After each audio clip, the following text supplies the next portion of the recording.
जय श्री कृष्णा। आप सभी का मेरे इस चैनल पर बहुत बहुत स्वागत है। आज हम इस वीडियो में आप सबके लिए लेकर आए हैं गुरुवार को सुने जाने वाली बृहस्पति देव की व्रत कथा। एक समय की बात है, एक दिन राजा इंद्र बड़े अहंकार से अपने सिंहासन पर बैठे थे और बहुत से देवता, ऋषि, गंधर्व, किन्नर आदि सभा में उपस्थित थे। जिस समय बृहस्पति जी वहाँ पर आए तो सभी देवता, ऋषि, गंधर्व, किन्नर सब उनके सम्मान में खड़े हो गए, परंतु राजा इंद्र अहंकार के मारे खड़े नहीं हुए। यद्यपि वह सदैव उनका आदर किया करते थे। बृहस्पति जी इसे अपना अनादर समझते हुए वहाँ से उठकर चले गए। तब इंद्र को बड़ा शौक हुआ कि देखो, मैंने गुरुजी का अनादर कर दिया, मुझसे बड़ी भारी भूल हो गई है। गुरुजी के आशीर्वाद से ही मुझको यह वैभव मिला है, उनके क्रोध से यह सब नष्ट हो जाएगा, इसलिए उनके पास जाकर उनसे क्षमा मांगनी चाहिए, जिससे उनका क्रोध शांत हो जाए और मेरा कल्याण हो जाए। ऐसा विचार कर इंद्र उनके स्थान पर गए। जब बृहस्पति जी ने अपने योग बल से यह जान लिया कि इंद्र क्षमा मांगने के लिए यहाँ आ रहे हैं, तब क्रोधवश उनसे भेंट करना उचित नहीं समझकर बृहस्पति देव अंतर्ध्यान हो गए। जब इंद्र ने बृहस्पति जी को घर पर ना देखा तो निराश होकर लौट आए। उस समय दैत्यों के राजा वृषवर्मा को यह समाचार विदित हुआ तो उसने अपने गुरु शुक्राचार्य की आज्ञा से इंद्रपुरी को चारों तरफ से घेर लिया। गुरु की कृपा न होने के कारण देवता हारने लगे। तब उन्होंने ब्रह्मा जी को विनय पूर्वक सब वृतांत सुनाया और कहा कि महाराज, दैत्यों से किसी प्रकार से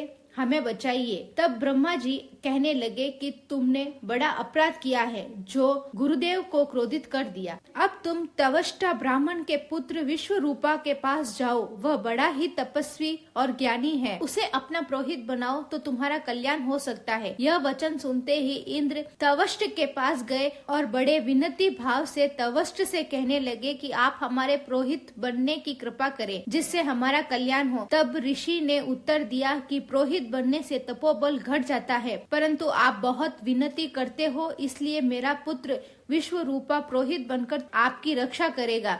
विश्वरूपा ने पिता की आज्ञा से पुरोहित बनकर ऐसा यत्न किया कि हरि इच्छा से इंद्र वृषवर्मा को युद्ध में जीतकर अपने इंद्र आसन पर पुनः स्थापित हो गए। विश्वरूपा के 3 मुख थे।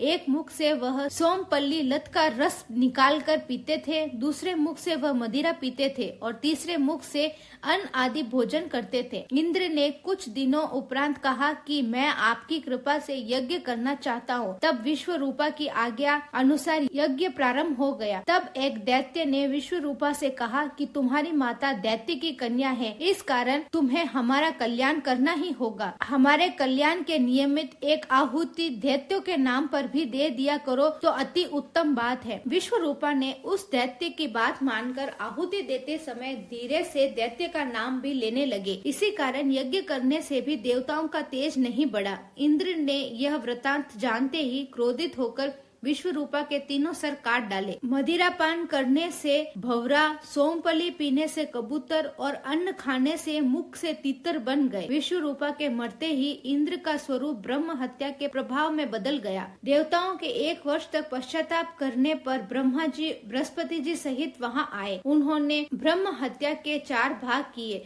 उनमें से 1 भाग पृथ्वी को दिया। इसी कारण कहीं कहीं धरती ऊंची नीची और बीज बोने लायक भी नहीं होती है। साथ ही ब्रह्मा जी ने यह वरदान दिया, जहां पृथ्वी में गड्ढा होगा कुछ समय पाकर स्वयं भर जाएगा। दूसरा वृक्षों को दिया, जिससे उनमें से गोंद बनकर बाहर आता है। इसी कारण गूगल के अतिरिक्त सब गोंद अशुद्ध समझे जाते हैं। वृक्षों को यह वरदान दिया कि ऊपर से सूख जाने पर भी जड़ें फूट जाती हैं। तीसरा भाग स्त्रियों को दिया।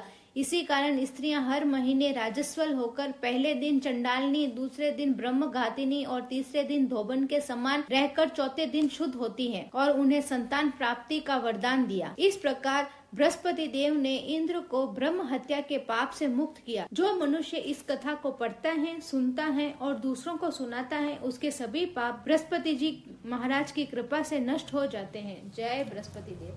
अगर आपको मेरी ये कहानी अच्छी लगे तो इसे लाइक करें, शेयर करें और चैनल को सब्सक्राइब करना बिल्कुल ना भूलें।